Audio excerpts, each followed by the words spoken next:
Our DBQ is on the 1920s and how it impacted the end of the Progressive Era.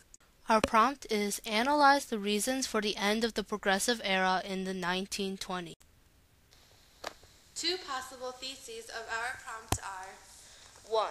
Although the progressive reforms improved the lifestyles of the white middle class, however, because of economic, political, and social consequences of World War I, its efforts were dissolved in the 1920s. 2. Although Wilson's domestic policies helped the Progressive Era reforms, disillusionment, the rise of individualism, and social conformity resulted in the end of the reforms.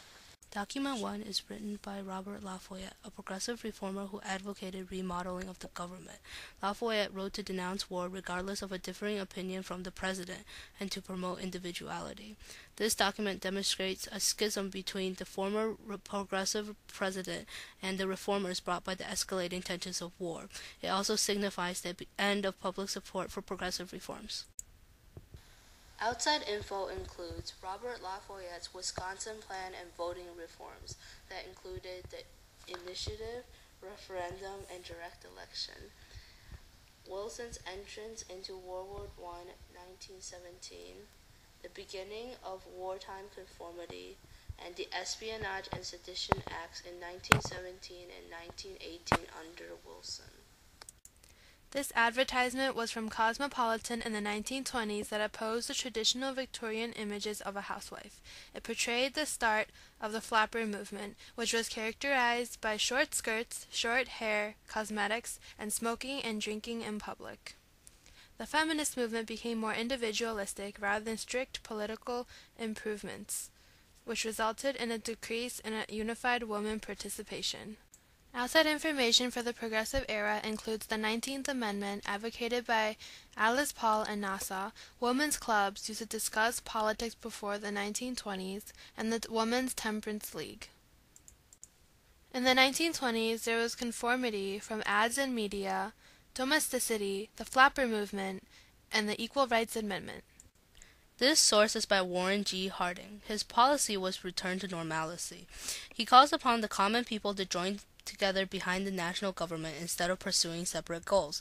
The fact that Harding was elected president in 1920 is evidence that the American nation was willing to embrace an epoch of peace instead of one characterized by the social and political disturbances of the progressive era. Outside info includes the increase of public support for Republicans, Harding's isolationism and pro-big business stance, the Ohio gang which was involved with bootlegging, scandals and corruption, such as the Teapot Dome scandal by Albert B. Fall.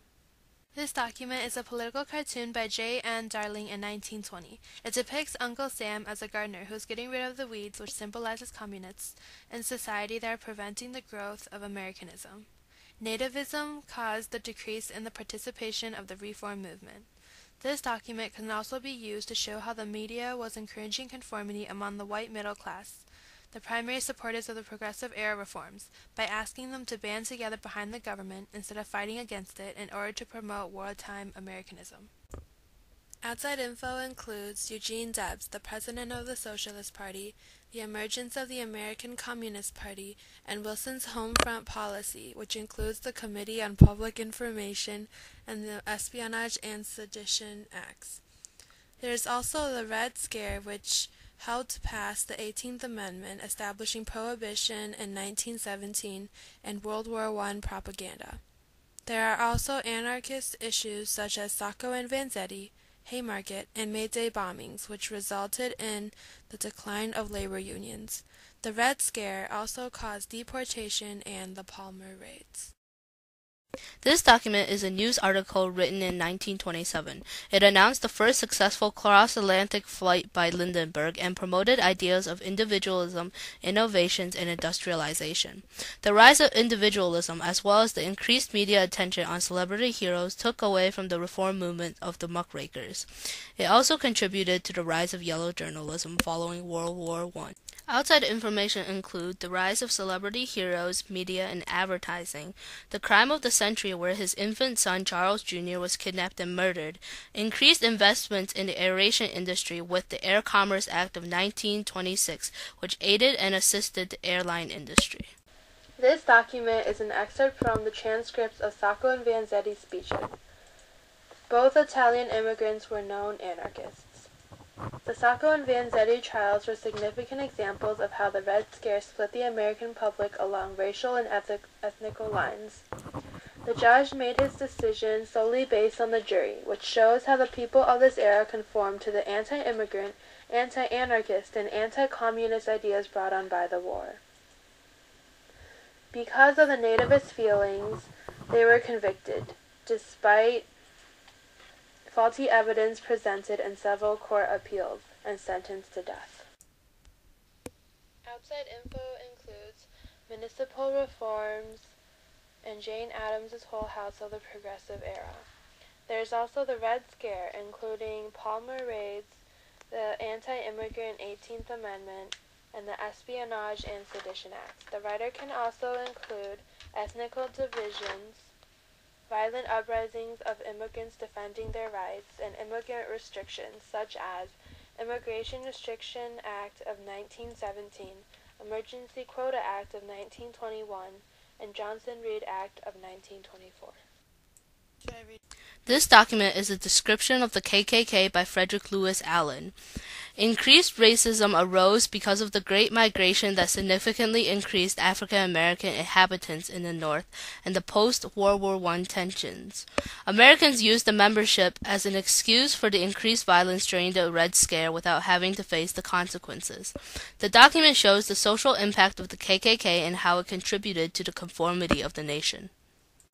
Outside info include the Great Migration with African Americans moving north into southern cities, Birth of a Nation, a film directed by D.W. Griffith, which glorified the first KKK, the Red Scare, the resentment of the black veterans, the decrease in jobs and increase in competition after the war, the KKK of the 1920s, formed by William G. Simmons in 1915, supported prohibition and were anti-African American, anti-Catholic, anti-Semitism, anti-immigrant, anti-communism, anti-Asian, and basically anti-everything.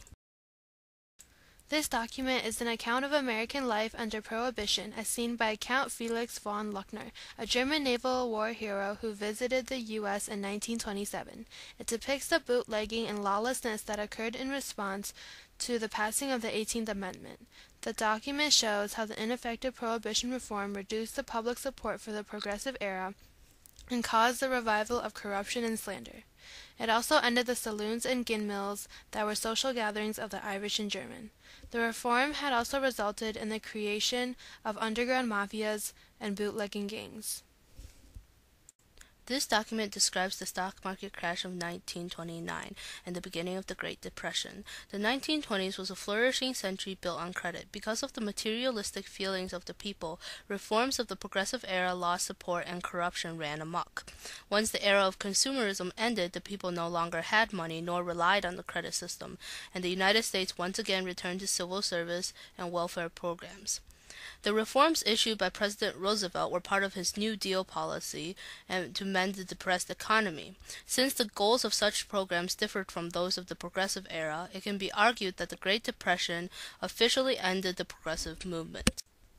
Outside info includes Hoover's laissez-faire policy, the bonus army, Hoover Dam, FDR's New Deal policy, including the Emergency Banking Act, Federal Reserve System, Federal Deposit Insurance Corporation, National Industry Recovery Act, and National Recovery Administration. The populist movement, who wanted silver instead of gold, the Farmers Alliance, William Jennings Bryan, and the Roaring Twenties consumerism and its neglect on reform. This graph shows the gross domestic product of the U.S. from 1920 to 1940. The graph shows the consumerism of the 1920s followed by the sharp decline of the Great Depression and the economic recovery under Roosevelt's New Deal policy in the mid-30s. During the Roaring Twenties, living quality and standards rose dramatically for many, which caused a temporary period of satisfaction.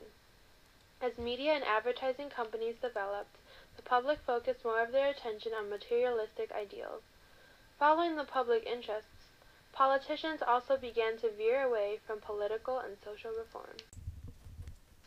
Outside info for this graph has the 1920 satisfaction from urbanization and the increase in finance and insurance, FDR's New Deal, and the Wall Street crash in 1929, which caused the Great Depression in 1931, the Dust Bowl, and the Farmers' Movement with the Grangers' Movement and the Populists.